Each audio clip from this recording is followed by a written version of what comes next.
नमस्कार विद्यार्थी मित्रांनो आणि श्रोत्यांनो. आज मी डॉक्टर भगवान एलमामे, BK एज्युकेशनल वेलफेअर सोसायटीचा सचिवच्या नात्याने सर्वांसमोर एक मालिका घेऊन येत आहोत की दरवर्षी नवरात्रीमध्ये आम्ही एक उत्कृष्ट महिला अधिकाऱ्यांना आमंत्रित करून मुलांना मार्गदर्शन करत असतो. त्या अनुषंगाने ह्या वर्षीपासून आम्ही प्रत्येक महिला अधिकाऱ्याचा पॉडकास्ट घेऊन आपल्या श्रोत्यांना आणि विद्यार्थी मित्रांना मार्गदर्शन करण्याचे ठरवलेले आहेत.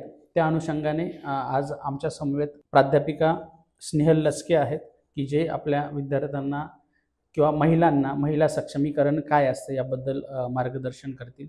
नमस्ते मॅडम. नमस्कार. मी आपणास महिला सक्षमीकरण ह्या विषयावरती बोलण्यास आमंत्रित करत आहे.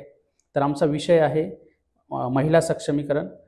तर कृपया आपल्या भाषेमध्ये श्रोत्यांना आपला परिचय करून द्या. नमस्कार, माझं नाव स्नेहल श्रीपाद लचके आणि मी BK सायन्स अकॅडमीमध्ये मागच्या 3 वर्षांपासून काम करत आहे. मी 11th आणि 12th बायोलॉजी सब्जेक्टसोबत डिग्री करते आणि आता इथे वुमेन एम्पॉवरमेंट महिला सक्षमीकरणसाठी मला जेवढ्या गोष्टी माहीत असेल किंवा माझं मत मी इथे मांडणार आहे. तर आमच्या श्रोत्यांना तुमच्या भाषेत समजवून द्या की महिला सक्षमीकरण म्हणजे काय, वुमन एम्पॉवरमेंट कोणाला म्हणावं? वुमेन एम्पॉवरमेंट फक्त महिलांनी फिजिकली स्ट्रॉंग असलं पाहिजे असं नाही, तर माझ्या मते महिलांनी मेंटली किंवा इमोशनली पण स्ट्रॉंग होण्याची गरज आहे. फिजिकली तर बाहेरचे कोर्सेस आहे, पण इमोशनली व मेंटली हे जेव्हापर्यंत ती महिला स्वतः विचार करत नाही तोपर्यंत ते होणं शक्य नाही आहे. सो माझ्या मते women empowerment is all about physically strength also and mental strength also. धन्यवाद. आजच्या समाजामध्ये महिलांची भूमिका तुम्हाला कशी बदलताना दिसते? म्हणजे आजची महिला समाजाशी कशा पद्धतीने तोंड देते?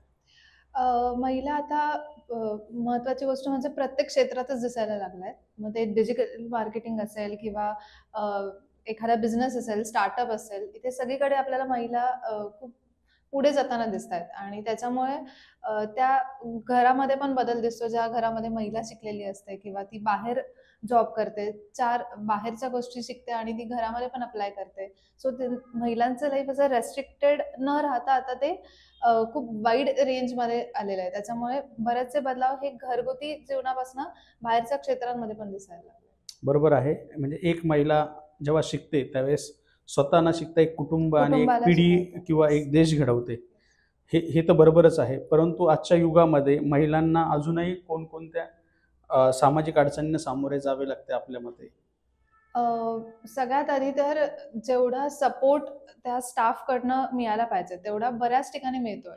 पण काही वेळेस कामामुळे किंवा महिलांना फक्त व्यावसायिकच कामे असतात असं नाही, घरगुती कामे असतात.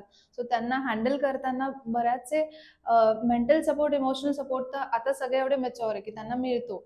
पण बऱ्याचदा कधी फिजिकली वीकनेस असतो किंवा बऱ्याचशा ट्रान्सपोर्टेशन काही प्रॉब्लेम्स असतात किंवा बऱ्याचशा अशा गोष्टी असतात ज्या महिलांना आत्ता हे सुरू झालंय. महिलांची एंट्रीज या स्टार्टअप्समध्ये असेल किंवा बिझनेस ज्या पण गोष्टींमध्ये आता स्टार्ट झाली आहे, तर थोडेसे प्रॉब्लेम्स येणार आहेत.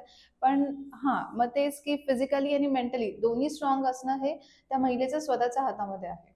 तर जेवढे पण प्रॉब्लेम्स आहेत ते फेस करायला किंवा तो एक स्टेबिलिटी यायला थोडेसे अजून वर्ष लागतील. बरोबर.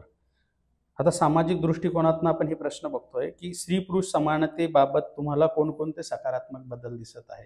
पूर्वी जसं की स्त्रियांना प्राधान्य नसायचं, पुरुष प्रधान संस्कृती होती.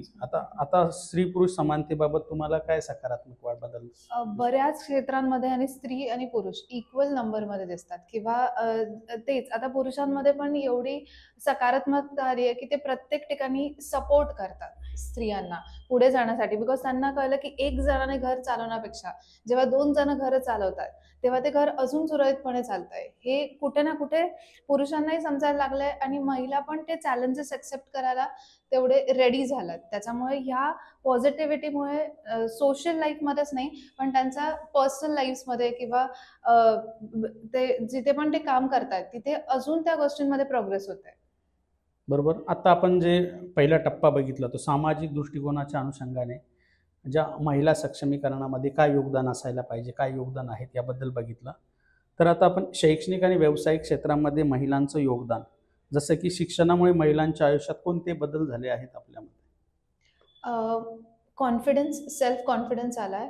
त्याच्यानंतर महिलांमध्ये एम्पॉवरमेंट, तेच की कुठल्याही गोष्टीमध्ये एखादी सुरुवात करायसाठी महिला चॅलेंजेस एक्सेप्ट करतात आणि ते कंप्लीट करायसाठी ते त्यांचा स्वतःवर विश्वास दाखवतात. जे आजच्या जगामध्ये खूप महत्त्वाची गोष्ट आहे, की सेल्फ कॉन्फिडन्स असला पाहिजे. आणि सगळ्यात मोठी गोष्ट म्हणजे कुठलीही महिला असो ती नवीन शिकण्यासाठी रेडी झाली. जे आधीच्या महिला स्वतःलाच रेस्ट्रिक्ट करायच्या, की नाही माझ्याकडनं होणार नाही. तर ज्या पण गोष्टी आहेत ते महिला आता एक्सेप्ट करून पुढे जाण्यासाठी स्वतःच खूप ट्राय करायला लागल्या आणि बरोबर. त्यांना तेवढा सपोर्टही मिळतो. बरोबर. आता आपण महिलांच्या वुमन एम्पॉवरमेंटबद्दल, सक्षमीकरण बोलत आहात. तर महिलांनी करिअर आणि कौटुंबिक जबाबदारी सांभाळताना कोणकोणत्या अडचणींना सामना करावा लागतो? बऱ्याच अडचणींना सामना करायला लागतो. जसं आता घरगुती कामांपासून घेऊन, की प्रत्येक वेळेस आता एक गोष्ट आहे, की महिला बाहेर पडायला लागल्यात. पण अजूनही पुरुष तेवढे घरामध्ये इन्व्हॉल्व नाही होत आहे. जेवढं महिला बाहेर जाऊन पुरुषांच्या बरोबरीने सगळे कामं करतात. मग ते व्हेइकल चालवणं असेल किंवा एखादा पूर्ण बिझनेस चालवणं असेल, एखादा स्टाफला हँडल करणं असेल, मॅनेजर बनणं असेल, तेवढं पुरुषांचं इन्व्हॉल्वमेंट अजून घरामध्ये तितकी नाहीये. मग स्वयंपाक करण्यासाठी असेल किंवा घरगुती कामांसाठी असेल, तर त्याच्यामुळे जर एक दिवस मेड नसेल किंवा एक दिवस जे मशीन चालत नसेल किंवा ज्या पण गोष्टी अल्टिमेटली ऑप्शन एकच असतो, ती घरामधली महिला. तर त्याच्यामुळे प्रॉब्लेम्स डेफिनेटली खूप फेस करायला लागतात. बट येस, आता बाहेर जाण्यामुळे महिलेमध्ये ते एक्सेप्टेबल झालंय, की ठीक आहे, की बाहेरचं काम करायचं पण घरचं काम पण तेवढंच इम्पॉर्टंट आहे. बरोबर. आता आपल्याला माहीतच आहे, की महिला नोकरीबरोबरच व्यवसायामध्ये आहेत.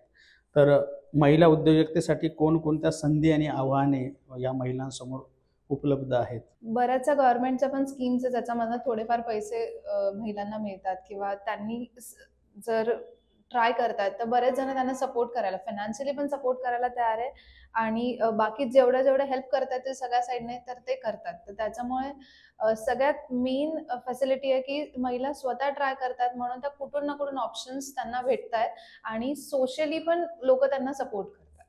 आपण आत्ता बघितलं सामाजिक दृष्टिकोन काय असायला पाहिजे, शैक्षणिक आणि व्यावसायिक क्षेत्रामध्ये त्यांचं काय योगदान आहे.